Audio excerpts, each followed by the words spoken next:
Hi students, welcome to Jaidev academy.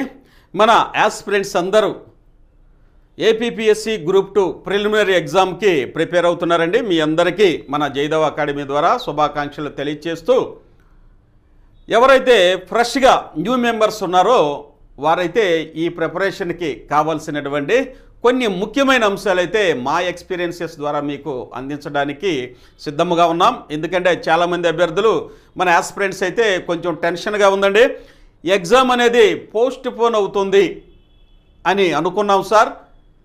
ఈ నేపథ్యంలో రాష్ట్రంలో చాలామంది అభ్యర్థులు ఏపీపీఎస్సీ గ్రూప్ 2 ప్రిలిమినరీ ఎగ్జామ్ని పోస్ట్ పోన్ చేయాలని భావించారు. అలా పోస్ట్ పోన్ అవుతుంది అనుకున్న సందర్భంలో మన ఏపీపీఎస్సీ అయితే ఈ యొక్క ఎగ్జామ్ని షెడ్యూల్ ప్రకారమే కండక్ట్ చేస్తాము. అంటే ఫిబ్రవరి 25 ఈ నెల 20వ తారీఖున ఈ యొక్క ఎగ్జామ్ని కండక్ట్ చేస్తామని ప్రకటించిన నేపథ్యంలో అభ్యర్థులు కొంచెం ఆందోళనకి, అలాగే సిలబస్ కంప్లీట్ కాలేదు, ఇంకా చెప్పాలంటే ఏపీపీఎస్సీ గ్రూప్ 1 గ్రూప్ 2కి మెయిన్ హర్డిల్స్ బాగా ప్రిపేర్ అవ్వాల్సినటువంటి సందర్భము, అడ్డుగోడలా ఉండేటువంటి ఎగ్జామ్ ఏంటంటే ప్రిలిమినరీ అండి. మెయిన్స్ మనం ఎంత బాగా చదివినప్పటికీ 1-2 మార్కుల్లో మనం కోల్పోతే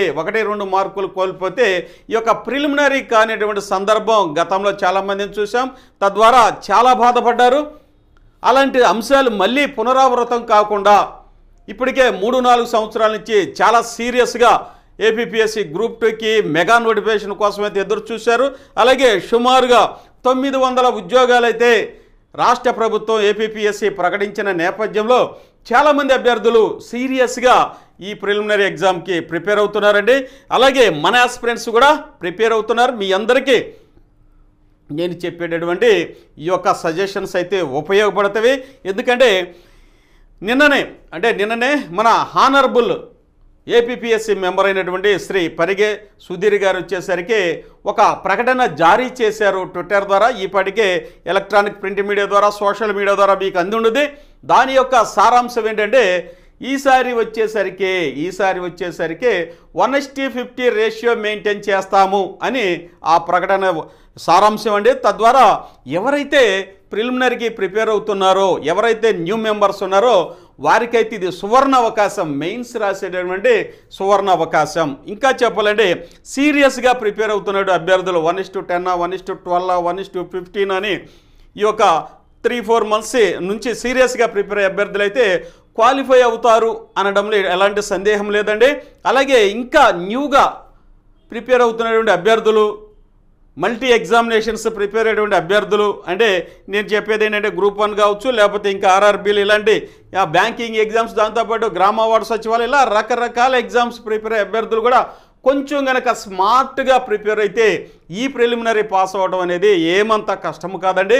అదేందో మనం ఈ వీడియోలో డిస్కస్ చేద్దాం. ఇక చూసినట్లయితే రాష్ట్రంలో గనక ఏపీపీఎస్సీకి ఎంతమంది అభ్యర్థులు అప్లై చేసుకున్నారు అనేది ఇంపార్టెంట్ అండి.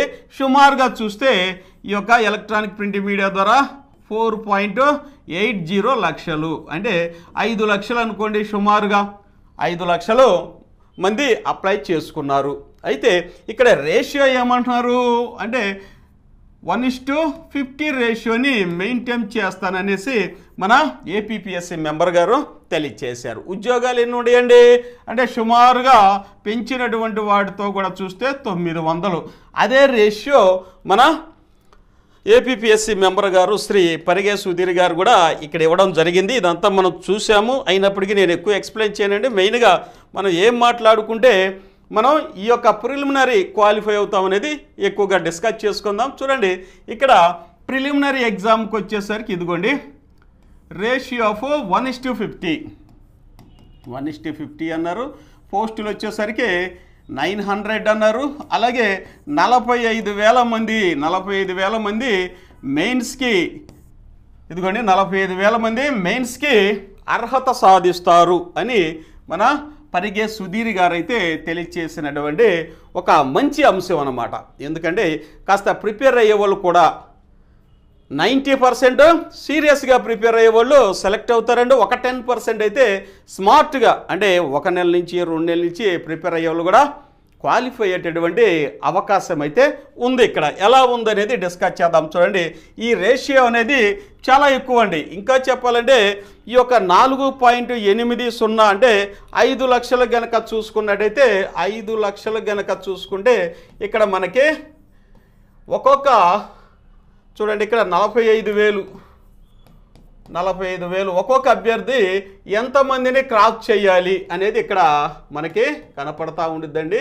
ఇవ్వండి రేషియో. సుమారుగా ఒక అభ్యర్థి వచ్చేసరికి 10 మందిని క్రాస్ చేసి వెళ్ళటం అన్నమాట. క్రాస్ చేసి వెళ్తే ఆటోమేటిక్గా ప్రిలిమినరీకి క్వాలిఫై అయ్యేటువంటి అవకాశం ఉంటుంది. ప్రిలిమినరీలో క్వాలిఫై అయ్యేటువంటి అవకాశం ఉంటుంది. అలాగే ఇది కేవలం అర్హతా మార్కులే, మెయిన్స్తో కలపరు. తక్కువ వచ్చిన కట్ ఆఫ్ దగ్గర వచ్చినప్పటికీ క్వాలిఫై గనక వెళ్ళిపోతే మెయిన్స్లో మీరు ఇంకా సీరియస్గా ప్రిపేర్ అయితే ఏదైనా పోస్ట్ సాధించేయడం అవకాశం ఉంటుంది. ఎవరైతే సీరియస్గా ప్రిపేర్ అయ్యే అభ్యర్థులైతే ఈ రేషియోకి ఈజీగా క్వాలిఫై అవుతారండి. ఈ రేషియోకి ఈజీగా క్వాలిఫై అయ్యేటువంటి అవకాశం ఉంది. అలాగే ఈ యొక్క ఎవరైతే 2-3 నెలల నుంచి మల్టీ డిసిప్లినరీ ఎగ్జామ్స్ అంటే రకరకాల ఎగ్జామ్స్ ప్రిపేర్ అవుతున్నారు, వారు కూడా కొంచెం కనుక కాన్సన్ట్రేషన్ చేస్తే గ్రూప్ 2 ఒక రాయి వేద్దాం, గ్రూప్ 2 కూడా ప్రిపేర్ అవుదాం, గ్రూప్ 2 కూడా ఒక ఎగ్జామ్ రాద్దాం అనుకున్న వాళ్ళకు కూడా ఇక్కడ సువర్ణ అవకాశం అయితే లభించిందండి. వారు కూడా మెయిన్స్ క్వాలిఫై అయ్యే అవకాశం ఉంది. అదేందో మనం డిస్కస్ చేద్దాం. చూడండి, ఇక 11 మెంబర్స్ మనం అప్రాక్సిమేట్గా కనుక చూసినట్లయితే 11 మెంబర్స్ అంటే ఒక అభ్యర్థి 10 మందిని క్రాస్ చేస్తే సరిపోయిద్ది. అదే 1:10, 1:12, 1:15 అయితే ఇంకా రేషియో ఎక్కువ ఉంటుంది. కట్ ఆఫ్ కూడా ఎక్కువగా పెరిగేటటువంటి అవకాశం ఉంది. కట్ ఆఫ్ కూడా ఎక్కువ పెరిగేటటువంటి అవకాశం ఉంది. మరి ఇక్కడ ఎన్ని మార్కులు తెచ్చుకుంటే ప్రిలిమినరీ క్వాలిఫైడ్ అయ్యే అవకాశం ఉంది సార్ అనేసి మన వాళ్ళు అడగవచ్చండి. అయితే అది మనం డిస్కస్ చేద్దాం. అయితే మనం ఎగ్జామ్లో ఏ విధంగా అపీర్ అయితే, ఏ విధంగా మనం ఎగ్జామ్ రాస్తే మంచి మార్కులు పొందవచ్చు అనేది ఇక్కడ డిస్కస్ చేద్దాం. ఎందుకంటే మనకి ఇక్కడ కట్ ఆఫ్ అనేది ఎక్కువ ఉంటుందా తక్కువ ఉంటుందా అంటే ఈ రేషియో పెరిగే కొద్దిగా అంటే 45,000 వచ్చే కొద్దిగా కట్ ఆఫ్ అనేది తగ్గుతుంది అనమాట. ఇక్కడ 1:50 అట్టనే 1:70 తీసుకున్న కట్ ఆఫ్ మార్క్స్ అనేవి తగ్గుతూ ఉంటాయి. కాబట్టి ఎన్ని మార్కులు వస్తే ప్రిలిమినరీ క్వాలిఫై అవుతామని కనుక మనం చూసినట్టయితే సుమారుగా అసలు ఇక డోకా లేదు. మైనస్ మార్కింగ్ కనుక చూస్తే 150 మార్కుల్లో ఒక సాధారణ అభ్యర్థి ఇక్కడ చూద్దాం. చూడండి, 150 మార్క్స్లో కనుక చూసినట్లయితే ఒక సాధారణ అభ్యర్థి ఎన్ని మార్క్స్ అటెంప్ట్ చేయగలడు అని చూసినట్లయితే ఎన్ని చేయగలడండి? సుమారుగా తెలిసినటువంటి ఇక్కడ మైనస్ మార్కింగ్ అనేది ఉంది, 1/3 మైనస్ మార్కింగ్ ఉంది. కాబట్టి 100 మార్క్స్ అయితే అటెంప్ట్ చేయగలడు. ఎక్స్ట్రాడినరీ అనమాట. 5% ఉంటారు. ఈ 5% 100 మార్క్స్కి స్కోర్ చేయగలడు. అలాగే ఇక లాస్ట్ కట్ ఆఫ్ కనుక వస్తే ఈ 45,000 కనుక తీసుకుంటే, ఈ 11 మందిని కనుక తీసుకుంటే ఒక్కొక్క అభ్యర్థి 10 మందిని క్రాస్ చేసి వెళ్ళాలి. కాబట్టి కట్ ఆఫ్ అనేది తగ్గడానికి అవకాశం అయితే ఉంది. 65+ కనుక వస్తే కట్ ఆఫ్ మీరు ప్రిలిమినరీ క్వాలిఫై అయినట్టే. ఎందుకు సార్ ఇదివరకు 70, 80 వచ్చినా కొంచెం కష్టంగా ఉంది సార్, ఈ 65కి ఎలా క్వాలిఫై అవుతారంటే అప్పట్లో 1:50 రేషియో కాదండి, 1:10, 12, 15 తీశారు. కాబట్టి రేషియో అనేది తగ్గింది కాబట్టి కట్ ఆఫ్ అనేది పెరిగింది. కానీ ఇక్కడ రేషియో అనేది తగ్గింది కాబట్టి కట్ ఆఫ్ కూడా తగ్గిందనమాట. రేషియో అనేది పెరిగింది, 1:50కి వచ్చింది.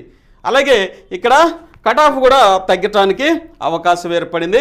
65 గనక చేసుకుంటే, జాగ్రత్తగా 65+ కనుక చేసుకుంటే ఈసారి ఏపీపీఎస్సీ గ్రూప్ 2లో ప్రిలిమినరీ క్వాలిఫై అవడం తథ్యం. కాబట్టి టెన్షన్ పడొద్దు. ఇప్పటి వరకు మీరు చదివినవి చాలండి. ఇక రివిజన్ చేసుకోండి. కాన్సెప్ట్ ఓరియంటెడ్గా చదివి ఉంటారు కాబట్టి ఇంకా ఫర్ ఎవరు కైండ్ ఇన్ఫర్మేషన్ ఏంటంటే బిట్ టు బిట్ అనేది ఎప్పుడూ రాదు, ఏ ఎగ్జామ్లోనూ రాదు. కాబట్టి మీరు కాన్సెప్ట్ ఓరియంటెడ్గా చదివి ఉంటారు కాబట్టి ఇందులో అసర్షన్స్ వచ్చేటటువంటి అవకాశం ఉంటుంది. వీటన్నిటిని మీరు జాగ్రత్తగా పరిశీలించి 1కి 2 సార్లు పరిశీలించి ఆన్సర్ చేయవలసి ఉంటుంది. అందులో కూడా మ్యాథ్స్ నాన్ మ్యాథ్స్ అభ్యర్థులు కూడా ఉంటారండి. మ్యాథ్స్ నాన్ మ్యాథ్స్ అభ్యర్థులు ఉంటారు. మ్యాథ్స్ వాళ్ళకి మరియు నాన్ మ్యాథ్స్ అభ్యర్థులు కానీ చూస్తే మ్యాథ్స్ వాళ్ళకి వచ్చేసరికి ఇక్కడ 30 మార్క్స్ ఉన్నాయండి. అర్థమెటిక్ అండ్ రీజనింగ్ ఉంది. వీళ్ళకైతే వీటిలో ఎక్కువ స్కోర్ వచ్చేటువంటి అవకాశం ఉంది. వీళ్ళు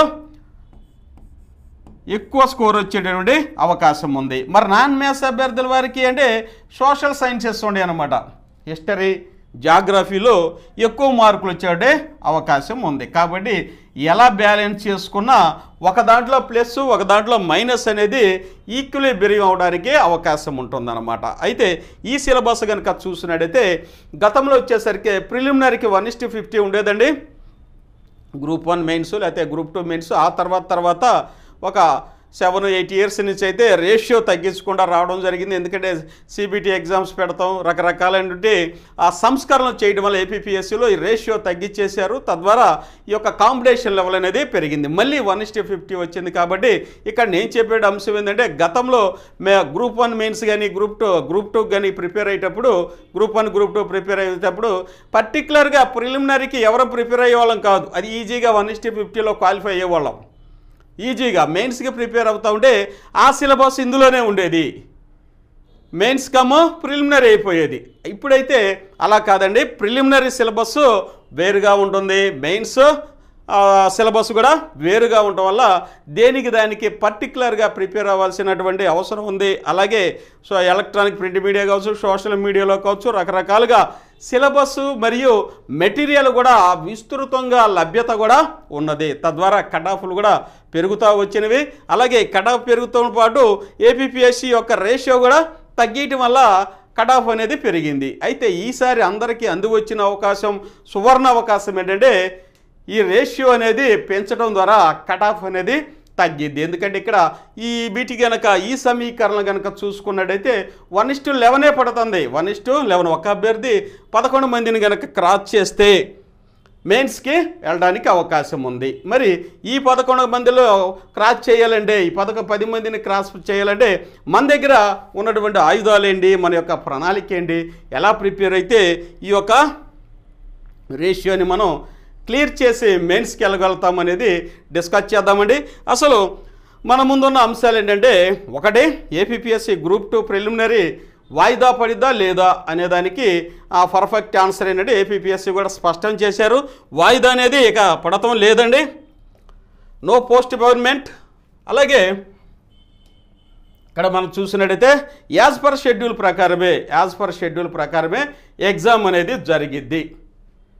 ఇక రెండోది 1:50 రేషియో రావడం వల్ల 1:50 రేషియో పెరగడం ద్వారా కట్ ఆఫ్ కూడా తగ్గింది. ఆ యొక్క మార్క్స్ను మనం ఎలా గెయిన్ చేయాలి అనేది ఒక్కసారి సిలబస్ వైజ్గా చూసుకుంటే చాలా ఈజీగా మీరు ప్రిలిమినరీ అనేది క్వాలిఫై చేయొచ్చండి. చూడండి ఇక్కడ ఇదిగోండి ప్రిలిమినరీ డేట్ కూడా ఇక్కడ ఇవ్వడం అనేది జరిగింది. చూడండి మనం ఒకసారి నోటిఫికేషన్లోకి వెళ్తే మళ్ళీ ఒకసారి మీరు చూసినట్టుండి ఇదిగోండి 25/2/2024 ఇది ఏపీపీఎస్సీ వారు షెడ్యూల్ చేసినటువంటి ప్రిలిమినరీ ఎగ్జామినేషను డేట్ అండి. ఖచ్చితంగా ఈ డేట్నే జరిగిద్ది.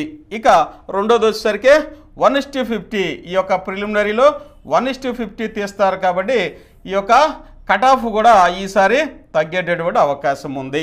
ఈ కట్ ఆఫ్ను మనం రీచ్ అవ్వాలంటే ఉన్న సిలబస్ని మనం జాగ్రత్తగా అవగతం చేసుకుంటూ ప్రిపరేషన్ కనుక కొనసాగిస్తే ఆటోమేటిక్గా మనకి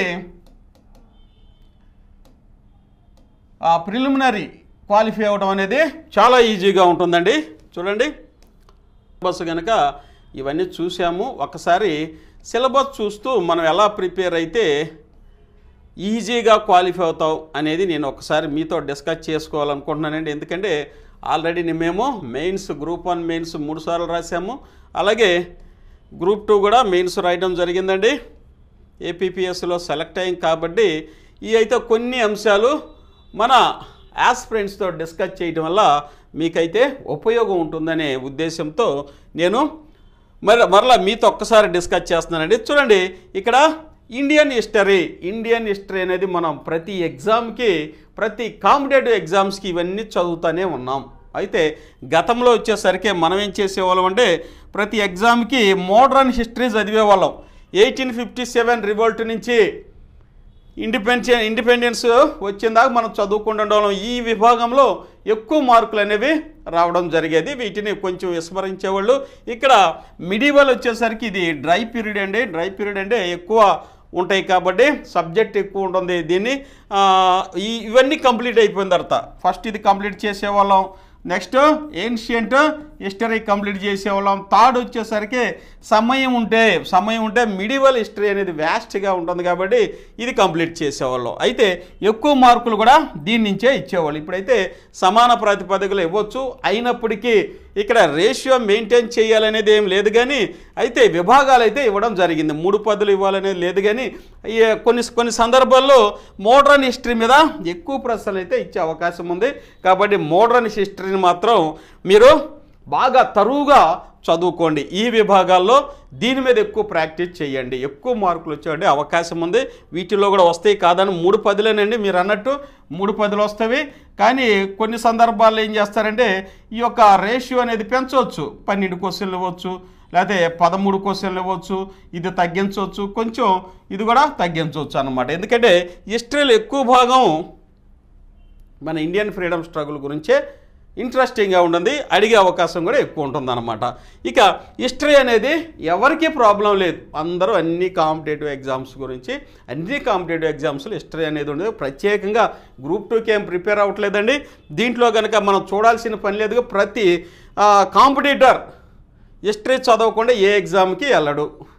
కాబట్టి దీని గురించి ప్రాబ్లం లేదు. ఇక నెక్స్ట్ కానీ చూసినట్లయితే జాగ్రఫీ చూడండి. ఇదిగోండి జాగ్రఫీ ఆల్రెడీ మీరు చూశారు. Geography general and physical geography, అలాగే economic geography of India and AP, human geography of India and AP. వీటన్నిటి గురించి మీరు ఆల్రెడీ ప్రిపేర్ అయ్యి ఉంటారు. జాగ్రఫీ వచ్చేసరికి డైరెక్ట్ మార్క్స్ అనమాట. డైరెక్ట్ మార్క్స్ వచ్చే అవకాశం ఉంటుంది. జాగ్రఫీ మీద ఎంత చదివితే అన్ని మార్కులు అయితే వస్తాయి. స్టిపులేటెడ్ సిలబస్, అవుట్ ఆఫ్ సిలబస్గా ప్రశ్నలు వచ్చే అవకాశం అయితే ఉండదు. జాగ్రఫీలో మేము చదివినప్పుడు కూడా నేను చెప్తున్నా డైరెక్ట్ క్వశ్చన్స్ అయితే ఎక్కువ వస్తాయి అన్నమాట జాగ్రఫీలో. ఇది కూడా మనం అన్ని కాంపిటేటివ్ ఎగ్జామ్స్కి ప్రిపేర్ అయ్యేటువంటి సబ్జెక్టు, కాకపోతే కొంచెం డెప్త్ ఇచ్చే అవకాశం ఉంది. ఇక నెక్స్ట్ నేను చెప్పాలనుకున్నది ఏంటంటే ఇండియన్ సొసైటీ కానీ చూసినట్టయితే ఇప్పుడు గ్రూప్ 2లో కొత్తగా ప్రారంభించినటువంటి ఇంక్లూడ్ చేసినటువంటి సిలబస్. ఇందులో నేను ఏం చెప్పాలనుకుంటున్నానంటే మీకు చూడండి, వెల్ఫేర్ మెకానిజం అని ఉంది. ఇవన్నీ structure of Indian society, social issues ఇవన్నీ మనం చూస్తున్నామే. అయితే ఇక్కడ కనుక మనం చూసినట్లయితే రెండిట్లో వచ్చేసరికి ఈ యొక్క సబ్జెక్ట్ టెర్మినాలజీ నేర్చుకోండి. టెర్మినాలజీ వల్ల ఎక్కువ మార్కులు వచ్చేటువంటి అవకాశం ఉంది. Subject terminology, what is meant by polyandry, what is meant by polygyny, ఇలాంటివన్నీ ఇందులో వచ్చే అవకాశం. అలాంటి సబ్జెక్ట్స్ని, అలాంటి టెర్మినాలజీని మీరు నేర్చుకొని ఉంటారు ఆల్రెడీ. ఇకపోతే నేను ఇక్కడ చెప్పాల్సిన అంశం అంటే వెల్ఫేర్ మెకానిజం గురించి చెప్తున్నామండి. వెల్ఫేర్ మెకానిజంలో మెయిన్గా చూస్తే public policies and welfare programmes.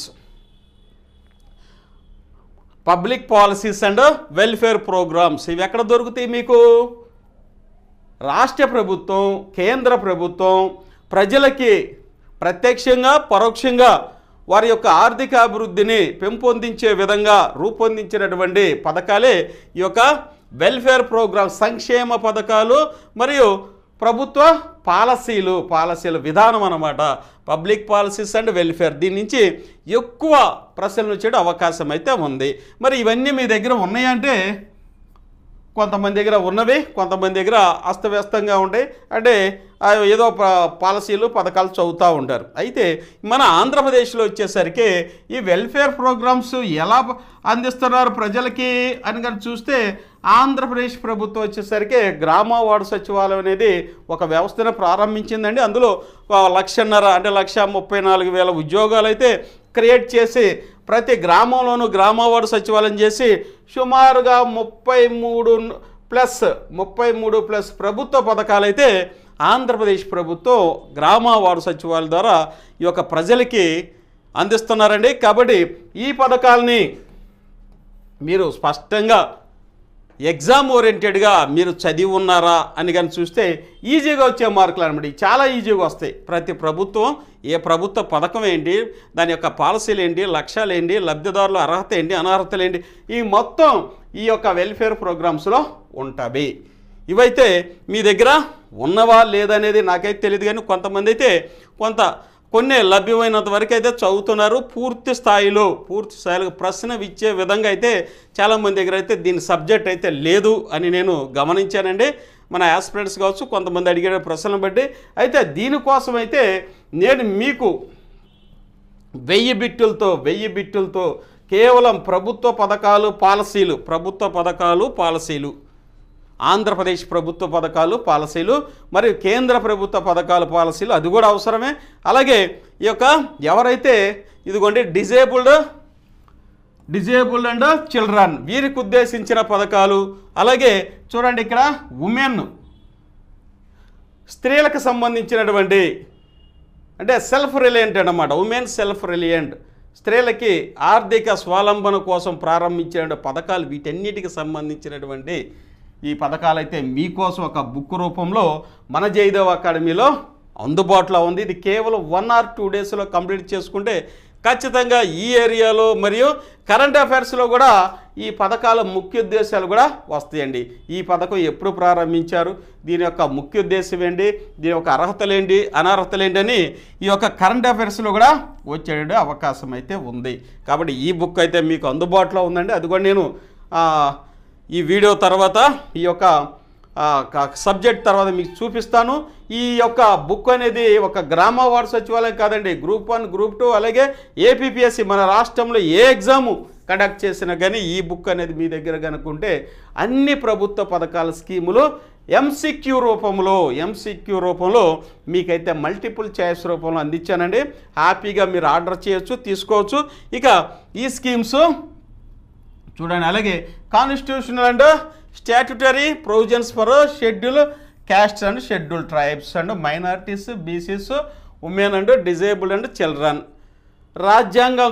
రాజ్యాంగపరంగా వీరికి ఇచ్చినటువంటి రక్షణలు అనమాట. Schedule tribes, schedule castes, women, disabled వీళ్ళందరికీ రాజ్యాంగంలో ఎలాంటి హక్కుల్ని పొందుపరిచారు అంటే వారికి కావలసినటువంటి ఆర్థిక స్వావలంబన, వీటికి ఈక్వాలిటీకి సంబంధించినటువంటి అన్ని ప్రభుత్వ పథకాలు పాలసీలు ఇందులో ఉంటాయండి.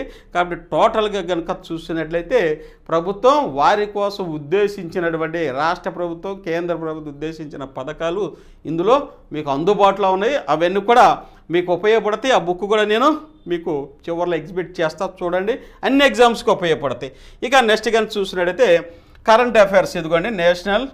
International, national and state of Andhra Pradesh. ఇదిగో ఆంధ్రప్రదేశ్లో వచ్చేసరికి ఖచ్చితంగా ఈ ప్రభుత్వం ప్రారంభించినటువంటి పాలసీస్ అన్నమాట. ప్లాస్టిక్పై నిషేధించారు. అది ఏ జీవో ప్రకారం నిషేధించారు, అది ఏ చట్టం కింద నిషేధించారు, పర్యావరణ చట్టమా లేకపోతే అటవీ చట్టమా, ఇలా ప్లాస్టిక్పై నిషేధించినటువంటి అలా ఎవరన్నా గనక ఇంకా ప్లాస్టిక్ని ప్రభుత్వ ఉత్తర్వులని ధిక్కరించి కనుక ప్లాస్టిక్ యూజ్ చేస్తే పర్ స్క్వేర్ ఫీట్ ఎంత పెనాల్టీ వేయొచ్చు, 100 రూపీస్ పెనాల్టీ వేయొచ్చు అని, ప్రతి అడుగుకి 100 రూపాయలు పెనాల్టీ అనేది వేయొచ్చు. ఇలాంటి ప్రభుత్వ పాలసీలు ఇవన్నీ కనుక చూస్తున్నట్టయితే కరెంట్ అఫైర్స్లో కూడా కొన్ని అడిగేటప్పుడు అవకాశం అయితే ఉంది. నెక్స్ట్ మెంటల్ ఎబిలిటీ కనుక వచ్చేసరికి మ్యాథ్స్ అభ్యర్థులకు వరం లాంటి 30 మార్క్స్ అండి. అలాగే నాన్ మ్యాథ్స్ అభ్యర్థులకు వచ్చేసరికి కొంచెం ఇబ్బందిగా ఉండే అంశము, అందరికి వచ్చే మార్కులు వారికి వస్తే కొంచెం కనుక ఆ లెక్క చేయాలనిపిస్తే నాన్ మ్యాథ్స్ అభ్యర్థులు తడబడతారు. కాబట్టి మీరు ఎక్కడ మార్క్స్ సంపాదించుకోవచ్చు, ఇక్కడ మీరు కోల్పోయే మార్కులు అక్కడ హిస్టరీ మరియు జాగ్రఫీ అలాగే ఈ యొక్క ఇండియన్ సొసైటీలో కూడా మీరు సంపాదించుకునే అవకాశం ఉంది. ఏది ఏమైనప్పటికీ వీటిలో మీకు 65 మార్కులు గనక మీరు స్కోర్ చేసుకోగలిగితే ఈ 5 విభాగాల్లో నుంచి మెయిన్స్కి మీరు అర్హత సాధించడానికి 100% ఛాన్సెస్ ఉన్నాయండి. ఎందుకంటే రేషియో పెరిగింది కాబట్టి నేను చెప్తున్నా. అదే కానీ 1:15 1:12 అయితే 75-80 రావాలి. ఎక్కువ హై కాంపిటీషన్ ఉంటుంది అనమాట. ఇక్కడ వచ్చేసరికి 45,000 మంది అంటే ప్రతి అభ్యర్థి 10 మందిని క్రాస్ చేయాలి కాబట్టి ఇక్కడ ఈజీగా సీరియస్ అభ్యర్థులు వచ్చేసరికి 10% ఉంటారండి. ఇక మిగతా వాళ్ళంతా అన్ని ఎగ్జామ్స్ రాసే అభ్యర్థులు కాబట్టి వీరికి ఇలా 65 చివరికి వచ్చి ఆగేటటువంటి అవకాశం అయితే ఉంది. ఇది మన యొక్క ప్రిలిమినరీ సబ్జెక్ట్ అండి. కాబట్టి మీ యొక్క ప్రిపరేషన్ అనేది ఈపాటికే చేశారు, హ్యాపీగా రేషియో పెరిగింది కాబట్టి కంగారు పడాల్సిన అవసరం అయితే లేదు అని నేను మీకు ప్రస్ఫుటంగా చెప్పగలనండి. నేను ఇంతకుముందు చెప్పినటువంటి ఇదిగోండి ఈ బుక్ కనుక మీరు చూసినట్లయితే రాష్ట్రంలో అన్ని ప్రభుత్వ పథకాలు MCQ రూపంలో మల్టిపుల్ చాయిస్ క్వశ్చన్స్ రూపంలో 1 or 2 డేస్లో కంప్లీట్ చేయగలిగినటువంటి బుక్ ఏది ఉంటే మన జయదేవ్ అకాడమీలో తయారు చేసినటువంటి బుక్ అండి. ఏపీ ప్రభుత్వ పథకాలు పాలసీలు. ఇదిగోండి ఏపీ ప్రభుత్వ పథకాలు పాలసీలు. ఇది గ్రామ వార్డు సచివాలయానికి రూపొందించవచ్చేమో కానీ అడిగేటటువంటి ప్రతి ప్రశ్న గ్రూప్ 2లో దీనిలో ఖచ్చితంగా ఉండిద్ది అనమాట. మిమ్మల్ని అడిగే చాలా డెప్త్గా ప్రిపేర్ చేసాము. అలాగే గ్రామ వార్డు సచివాలయ స్థాపన లక్ష్యాల మీద అడిగేటువంటి అవకాశం ఉంటుంది. ఇక ఏపీ పంచాయతీరాజ్ చట్టము 1994, కేంద్ర ప్రభుత్వ పథకాలు ఇవన్నీ మీకైతే అందుబాటులో ప్రతి ఎగ్జామ్ ప్రిలిమినరీలో అడిగే అవకాశం ఉంది. కేవలం 299 రూపీసే. దీనికి వచ్చేసరికి ఇదిగోండి ఫోన్పే నెంబర్ అండి. దీన్ని ఫోన్పే చేసి ఆ యొక్క ఫోన్పేని స్క్రీన్ షాట్ తీసి మీకు కావాల్సిన ఈ book name 1000 bits very very important 1000 bits అని మీ యొక్క పోస్టల్ అడ్రస్ కనుక సెండ్ చేస్తే ఇమ్మీడియట్గా మీకైతే వచ్చే అవకాశం అయితే ఉందండి. 1 or 2 డేస్లో కంప్లీట్ చేసుకుంటారు. ఈ యొక్క ఇండియన్ సొసైటీలో ఉన్నటువంటి థర్డ్ పార్ట్లో ఉన్న 10 మార్కులు ఇందులో మీకు ఈజీగా లభిస్తాయి. 50-55 కనుక వచ్చేటట్టయితే ఇందులో నుంచి ఒక 10 మార్కులు ప్రతి బిట్టు ప్రతి మార్కు కాంపిటీషన్లో వెరీ వెరీ ఇంపార్టెంట్ అండి. కాబట్టి హ్యాపీగా మీరు ఆర్డర్ చేసుకోవచ్చు. అలాగే మనం ఇప్పటివరకు డిస్కస్ చేసిన అంశాలు ఏంటంటే ఈజీగా మనం గ్రూప్ 2 ప్రిలిమినరీ ఎలా క్వాలిఫై అవ్వచ్చు. మినిమం 5 నుంచి 10% అండి సీరియస్గా ఉంటారు ఏ ఎగ్జామ్కైనా. నాకు తెలిసి 5 నుంచి 10% ఉంటారు. మిగతా వాళ్ళంతా అన్ని ఎగ్జామ్స్ ప్రిపేర్ అవుతూ త్వరగా ఏది సెటిల్ అయితే అందులో సెటిల్ అయిపోదాం అనేటువంటి అవకాశం ఉన్న మధ్యతరగతి యువత అండి. ఎందుకంటే త్వరగా సెటిల్ అయిపోతే జీవితంలో స్థిరత్వం ఆర్థికపరమైన స్థిరత్వం వచ్చిందనే ఉద్దేశంతో ఈ రకంగా ప్రయత్నాలు అయితే చేస్తారు. ఎందుకంటే దీర్ఘకాలికంగా ప్రిపేర్ అయ్యేటువంటి ఆర్థిక పరిస్థితి ఉండదు కాబట్టి. ఇక మీకైతే నేను చెప్పినటువంటి ఈ అంశం అయితే మీకు చక్కగా 65+ కనుక వస్తే మీరు ప్రిలిమినరీ క్వాలిఫై అయ్యి మెయిన్స్కి వెళ్ళే అవకాశం ఉంది. కాబట్టి టెన్షన్ అనేది లేదు. ఎందుకంటే కట్ ఆఫ్ ఇక్కడ రేషియో అనేది పెరిగింది. రేషియో 1:50 పెరిగింది కాబట్టి టెన్షన్ లేకుండా ఈ 10 రోజులు చదువుకోండి. బాగా ప్రిపరేషన్ అనేది కొనసాగించి ప్రిలిమినరీ కంప్లీట్ చేసి మెయిన్స్కి వెళ్తారని మనసారా మిమ్మల్ని దీవిస్తూ మీ యొక్క జయదేవ్ అకాడమీ దయచేసి సబ్స్క్రైబ్ చేసుకోండి, లైక్ చేయండి. ఈ వీడియోని మీ ఫ్రెండ్స్ అందరికీ షేర్ చేయండి. Thank you. 1 and all.